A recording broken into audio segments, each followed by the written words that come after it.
የኃጢአቴን ስር ላይ በቀል ቀጥፈ በድል አሳለፍከኝ በምሕረትህ አቅፈ ስምህን አወቅኩት እንደማር ጣፈጠኝ ልቤም ለዘወትር አንተን ብቻ አለኝ ምስጋናን አፍልቆ ለክብር ዝማሬ አምላኬ ነህ እያለ ትላንትናም ዛሬ ይፎክር ጀመረ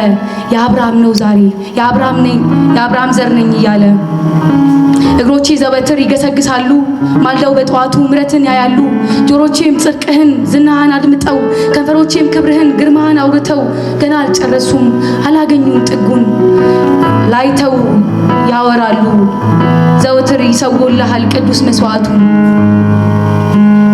ባንተ ስለታመን ክፉን ላልፈራ በኤልሻዳይ ሁሌ ከኔ ጋራ ተስፋ እንዳልቆርጥ እየቀደምክ እየመራኸኝ በክንፎች ጥላ ሽሽክ አድርገኸኝ የዘሪያውን ውብ ቀን በዓይኖች ያሳየኸኝ የውስጤን ላወጣ ብዙ ተናግሬ ያደረክልኝን በሙሉ ዘርዝሬ ብጀምር ላወራ ገና ከጅምሩ ቀናት ዓመታት ናቸው አምላኬ ውለታህን ፍጹም የማይሽረው ምናልባት ጨክኜ ላወራ ብል የልቤን ስራህን ብቆጥር ቀሪውን ዘመኔን እንዳው ምኑን ችዬ የቱን አወራለሁ ለኔ ዋልከው ዘውትር ቅኔ ነው ስጋት በሞላበት በተከበበበት ከተማ